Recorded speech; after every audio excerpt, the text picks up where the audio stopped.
Hey guys, I'm Racing Chewy side, and here's a track guide for Vegas.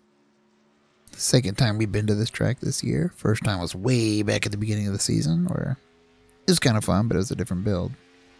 Anyways, we're back here. Now, I know I said I was going to do a part 2 to the build update, but I just didn't have time, and it's not going to happen now because I don't feel so well, and that's why my voice probably sounds a little bit different today. So right away, we're going to put the keys to the race card. First, we'll start off with the pit road and, pace car speed. So pit road's gonna be 50 miles per hour. That's a 50 mph. Then 60 for the pace car. Right there you see your track temp and all that. This is all default fixed weather, so yeah. Anyways, number 1 on the keys of the race is gonna be tires again. Because, that's seemed to be a factor last week for some things saving tires actually paid off a little bit. Depending on part of the run. It's not really about saving tires, it's about not overheating them. That's really what happens. And number 2 is going to be multi-groove racing. At least last time I was here, we had a blast here. And now, the lap you're going to see, I took a different line. You can get the same lap time with a different line at the bottom. So, multiple groove racing, I believe. Once the track revers up. And number 3 is going to be pit road, because pit road's kind of tricky here. It tricks you into thinking that you're going too fast and that you're too slow. Or if you're going too slow, you speed up and you end up speeding. So it's just one of the trickier pit roads just because, you're going from whatever race speed is down to 50 at a weird, flat, really tight entry. That's just the way, pit road is. So enough of the keys to the race card. We're going to go down pit road to see the pit exit. Then we'll get to the lap. Alright, here we are exiting pit road right about there at 50 miles per hour. Now we can accelerate. We're gonna, I don't know how far down you can go, but the cone isn't all the way down there. The blue cone, you want to stay between pretty much where I'm at right now and exit. So there's your blue cone. Then you can start accelerating out onto the track. So onto the lap. Alright, here we are about to take our lap.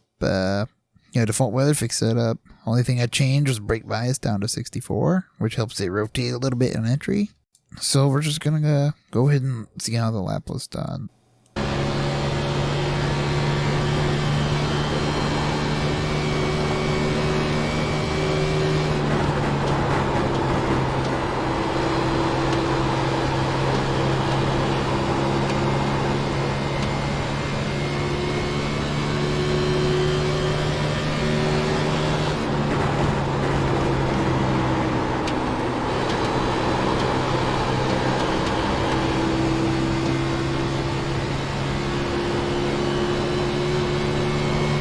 And there we have it for a 29.8. Now, if you could see on that lap, I butchered turn 3 a little bit, but that's gonna happen. So the setup's a little weird. It gets kind of loose going in, then tightens up in the middle because it's like bottoming out and bouncing all over the damn place, and then it gets loose on exit because of all that. You'll see it when I describe the lap. So here I'm down on the apron. That's just I don't think you really have to go down here. I personally wouldn't for the race. So let's make our way to 1. You see, I arced it out here, and again, like we did, I believe Bristol is where you want to make your decision of what line you're going to take. Here you can turn down to get to the bottom, or straighten up to go to the top. I chose the latter. So you can see I'm taking my approach already. Using the brake to set the nose, that's where the looseness comes from, using the brake bias I had set. But that's just enough brake to set the nose down. Then we're just going to let it roll. Let it roll all the way up until you want the car to come back down. Start using the throttle to turn back down and get to the second to third groove. I'm up here in the third groove now, so you'll see it come down. Again, just using the throttle to turn it. It gets really weird here, kind of tight and loose. It's really hard to explain.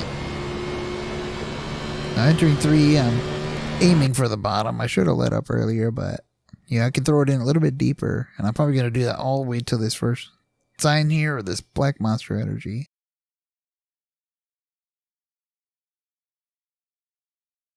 So right there, I'm getting on the brakes a little bit. Just like we did in turn 1 to set the nose. I should have rode it a little bit longer so it got down more. But then you want to let it roll all the way down to the white line. I couldn't quite get it there, so I started accelerating when I felt like it would turn. Now here, the setup's tight and loose. Tight, going over to a loose condition on exit. So you just want to fight down here. You can use the apron to get the lap time, and there you go. I know it wasn't the best track guide. I really don't know how to explain it. Yeah, it's just something you'd have to go out there, try these tips, I guess, and see if they help. If anything, it's a guideline to see what time you're shooting for. So anyways, Sim Racing Chewy side.